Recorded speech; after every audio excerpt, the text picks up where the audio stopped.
Not all recruiters know how to recruit. And if you're surprised to hear that, this video is for you. Over the next few minutes, I'll walk through exactly how to hire the right recruiter for your team, and just as importantly, how to avoid hiring the wrong one. So let's get started. Step one is to clearly define the role. Consider variables like volume, time to fill, KPIs. How are you going to measure success in the role? That's very important to nail down up front. Specialization. Will a recruiter who's a generalist suffice, or do you need someone with very specific knowledge or maybe industry experience or have previously recruited in a niche? Definitely determine that as well. And then your work environment. Do you need someone who's in the office every day, or are you remote or hybrid maybe? Now, listen, if you're fully remote, that opens up the entire country for you to recruit from. Your geographic pool is unlimited. If you need someone who's in the office, even part of the time, I highly recommend hiring locally. It's much easier in the recruiting process. It's more cost effective. Yes, you can always relocate someone, but it just adds unnecessarily complexity. So always try to hire someone local whenever possible. Step two is choosing the right experience level. And you're well equipped to do that now that you've defined the position in detail. I generally think of 4 categories of recruiters here. First is entry level. As the name implies, they're starting from scratch. You're going to have to invest time in them up front with training. So even though it's the most cost-effective option, be sure you're prepared to do that and capable of doing it in terms of the knowledge that you have internally and the time that you can dedicate to it. So the entry-level recruiter is really good for repetitive roles, positions like customer service or warehouse associates. They definitely have their place in the recruiting world, but consider whether that's the right fit for your particular situation. The next level up is what I consider to be a mid-level recruiter. Now, they should be able to handle the full recruiting life cycle autonomously, but they probably don't have specialization in one specific area. So as I mentioned earlier in the video, if you need someone who is a generalist, but also able to hit the ground running coming in, a mid-level recruiter would probably be a good fit. Just don't expect them to operate strategically in nature. Think of them as more tactical. Now, that's a segue in to the senior recruiter. A senior recruiter should absolutely be strategic in nature. They should be someone who operates in a consultative role internally and be able to interface effectively with senior leadership and really represent your talent acquisition team and the recruiting team, whoever it is, at a very, very high level internally. They should also have their own network. They should be very present and active on LinkedIn. So a senior recruiter is someone who should come with high expectations and then be able to meet those almost from day one. And then we have the executive recruiter. And most companies won't need to ever hire an executive recruiter because I think of that as a role that specializes in very senior level positions that require a high degree of confidentiality, for example, VP roles, C-level roles. Unless you have a frequency of needing to hire those roles, which means you're a really large company probably, it's not someone you need on your internal staff. Instead, for the executive level recruiting, that's typically a good time to consider outsourcing, which I'll touch on a little bit later in the video. So 4 levels of recruiter. That's step 2, is determining where you need someone to fit. And then you can turn to step 3, your job description. Remember, the job description isn't just a formality, it's a marketing tool. So create it accordingly. Start with a strong company and position summary. Describe who you are and why the position matters. Then connect responsibilities to outcome. Be specific wherever possible. For example, don't say source candidates, say fill 20 professional level roles each quarter across key departments. The more detail you can provide, the better, and be as clear as possible on the essential aspects of the role. Now, also be sure to avoid internal jargon or acronyms that no one will understand who's on the outside. It's a little side tip for this video, but always use terms that are widely understood when creating a job description. The best candidates won't spend time trying to make heads or tails of acronyms they've never seen before. Also, when you're listing your systems and tools, don't overemphasize the need to have specific experience with your ATS, right? That's not that relevant. Generally speaking, if you know how to use one, you can quickly pick up the others. That knowledge is really transferable, so don't get too hung up on that. Next is being transparent about your salary. Now, this is huge for candidates these days. Everyone wants to know what a position pays before they apply. In fact, companies who put their salary in their job descriptions get 120% more applicants than those who don't, who are using broad and vague posting. So be sure to do that. And then finally, share something on your team's culture. The more insight you can share about what life will really be like for anyone who joins your team, the more accurate match you'll have with candidates who consider applying.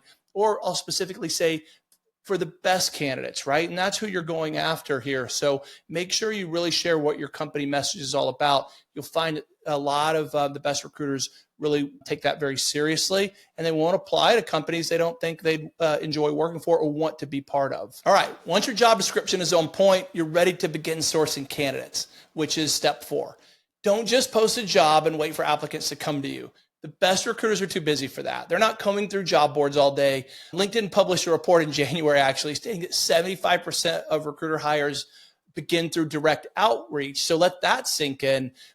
The best recruiters, you have to go get them. And here's the good news. They're on LinkedIn, so you know where to find them. And what a great way to get a glimpse into what that person you're considering hiring is going to be like, because you get to see how they operate day to day before you've even reached out to them, let alone interviewed them. So it's a perfect way to get a view into their work habits. And then when you do reach out, make it personal. Reference something that they shared publicly. Avoid canned messages, please, because those will get ignored. And if you're in the recruiting profession, you know all about those scammy, spammy messages because you get them all day. And we have tend to be really dismissive of those. So take that part of your process really seriously. And then the next thing I'll say when it comes to recruiting and sourcing candidates is to use your internal network. Referrals or get hired 55% faster than someone who's from the outside that you had no previous knowledge of. And you really should use that to your advantage. You're leveraging your internal network is huge. And so if you need to offer a referral bonus on your team, by all means do that. I highly encourage it. Step 5 is to be sure to have an effective interview process. Do not wing it. This is your chance to evaluate recruiters at a deeper level. And remember, these are people who understand how to present themselves well. We as recruiters know all about interviewing better than almost anyone else does because of what we do for a living. And so when you are interviewing, you really consider the traits of what makes a recruiter great. Communication skills, understanding metrics, understanding how to solve challenges, how to work with stakeholders, sometimes difficult stakeholders. And the best recruiters you'll find place an emphasis on creating a positive candidate experience. They value that much more over speed and volume. So with that said, here are some sample interview questions you can use. 1, tell me about a tough role you filled. How did you approach it? 2, walk me through your sourcing strategy for passive candidates. 3, what's your process for partnering with a difficult hiring manager? We all have those stories. At least anyone who is experienced at all should have those stories if they've been a recruiter for any period of time. That's something that binds us all, I think. Number 4, how do you measure your own success as a recruiter? Now, I really love this question because it gives you some great insight into how this person views their job and their profession. I think there's really a lot to be gained from that question. Number 5, ask them to describe a time when a candidate fell through. How did they handle it? Again, this is an experience that we all share as recruiters. And so if they give you a blank stare or have difficulty at all in answering that question, then that's something to be concerned about for sure.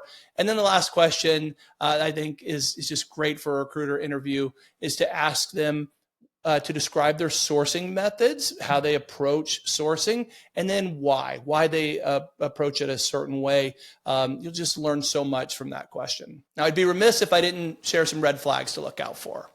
So if you see signs of any of these things, be concerned. Vague answers with no quantifiable results. Over-reliance on job boards. Now, I tend to date myself with that, but I think job boards have really taken a lot of the art out of recruiting, and that's a bad thing. Too many recruiters use it as a crutch. So be sure to find out how they recruit when they don't have access to job boards, right? It's another question that you could ask. If someone is blaming others for their lack of success, that's a huge red flag. Or if they're blaming the market conditions as a reason why they didn't have better results, that's a big cause for concern. And if someone is unable to explain their process and go about describing in detail how they would approach a position, that's a concern too. You should definitely not consider hiring anyone beyond an entry level role if they can't thoroughly describe their past experiences, how they approached a certain job opening, and just really explain all of that in detail. And then the biggest red flag of all for someone who's going to be a professional recruiter is if they don't have good communication skills. And I go beyond just verbal with this, right? So hopefully you never hire anyone just off a phone call. You get a chance to see them in person, at least over something like Zoom, where you get to read their body language. So it's inflection, it's tone, it's their grammar. Also evaluate how they write. Don't just rely on spoken conversations with someone, because recruiters will have to send a lot of messages either via LinkedIn, text, email. And if they don't have a good grasp of the English language and they have poor grammar skills, it's just a big red flag and something that I would suggest running the other way from. So now you're ready for step 6, making an offer. Don't drag your feet. The best candidates won't wait around. The bad ones will, but the good ones will be snatched up quickly. And you don't want to end up with the ones who aren't on a tight time frame. So make an offer, make it competitive whenever possible. If you don't know what that looks like for your market, I will refer you to the Four Corner Resources salary data tool. We have almost 1,000 job titles and more than 200 job markets. So you can find the local rates for pretty much any position that you'd be hiring for, but specifically for recruiter roles. Now, listen, I recommend that everyone always try to make an offer that is at or above market. That's always the easiest way to go. But sometimes that's not possible. That's the bad news. The good news is that candidates value a lot of things beyond salary. And I'll share some things that was recently published in LinkedIn's 2025 Talent Driver Survey. Work arrangements. We talked about that earlier. Everyone wants to work remotely or at least hybrid. So if that's something you can offer, by all means, share that early in the process with the candidate. Performance-based bonuses. That's something that I was a little surprised for, that even corporate recruiters place value in right now. So maybe that's a way of getting more money in the hands of the person you want to hire that will be performance-based, that your finance department may sign off on or have an easier time signing off on. So consider using that to compensate for a lower base salary. Another valued perk is anything that is in support of mental health and wellness. That's big for a lot of young professionals these days. Professional development. Do you offer a stipend for that? That's one that can be really attractive to a recruiter if you have the ability to pay for college or extra schooling or training. By all means, show the real dollars associated with that.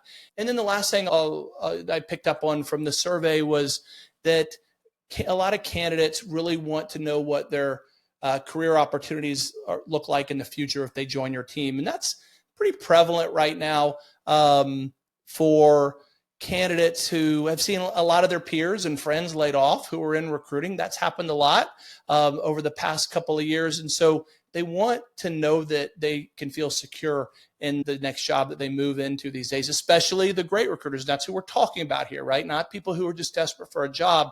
So lay out that career path if you have one. And then I'll add one more that's really important right now in our current time, which is advanced technology, specifically AI.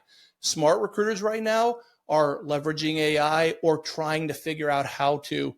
And so if your organization embraces AI already or offers the opportunity for your new hire to really dig into that and use AI, the smart ones are going to see that as a big opportunity for them professionally. So definitely highlight that if it's something that you can provide. Okay, so we defined our role, we recruited, we found our candidate, we made them an offer, they accepted, we're done, right? No, not quite yet. We have to turn to onboarding, and that is step 7. It is an equally important part of this process because your onboarding experience will set the tone for performance, engagement, and retention. I mean, everything is super important in the first couple of weeks.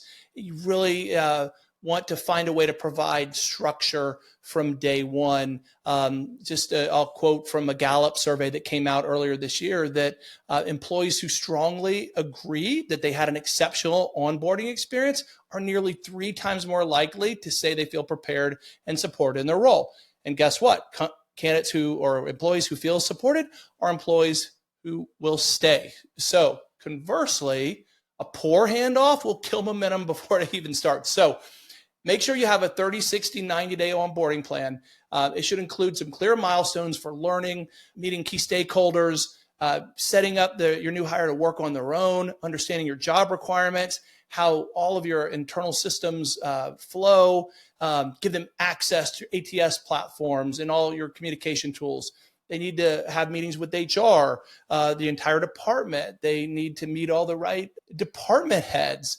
Give them as much information as you can to set them up for success. And the best way to do it is, like I said, to have a 30, 60, 90-day plan in advance that's laid out clearly. You're going to have an entirely different experience than if you're winging it. And the last thing that I'll recommend, highly, highly recommend here, is to have a mentor for your new hire. Pair them with someone from day one who will take them under their wing, who knows all the secrets on how to operate within your organization effectively, who understands your processes thoroughly, who can act as a super user for them with all of your technology and tools. So having that partner as a mentor from day one can make all the difference in the world. Now, you're ready to recruit and you know everything you need to know about it. And if you can't follow everything in this video, by all means, visit fourcornerresources.com. This video is complimentary to a blog article that I wrote not too long ago, laying out these steps in detail. But I want to say that not every scenario requires an internal recruiter.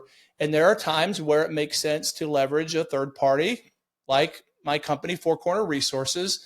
I'm a little biased, of course, having owned a staffing company for the past 20 years, but there's undeniably reasons and times where you should hire a third-party recruiter or engage a third-party recruiter rather than hire someone internally. So I'll just lay those out real quickly. I mentioned the executive level recruiting earlier. If you're not going to consistently hire a very senior person that requires a very, very senior recruiter to handle their responsibility, then you're probably better off using a third party as those opportunities arise. Another one is seasonal hires. Do you have a spike in demand that's not going to last? Or for any reason that your recruiting need is somewhat temporary in nature, you don't want to bring in a full-time employee for that. Leverage a third-party recruiting firm. You'll have a much better experience. Or maybe you're just unsure about how long your hiring needs will last. And one of the great options you can have there is really combining the best of both worlds, is using a staffing company to help you hire your internal recruiter, but keep them on a contract through the staffing company until you can see what your long-term picture really looks like. I could go on for days about the value of hiring someone initially as a contractor. I won't do that now, but if you want to follow up or have more questions and learn more about staffing companies, you can reach out to us at hirecalling@fourcornerresources.com or go to our website at any given time and schedule a time to talk live. We'd love to share more detail. And I love answering questions. So by all means, ask.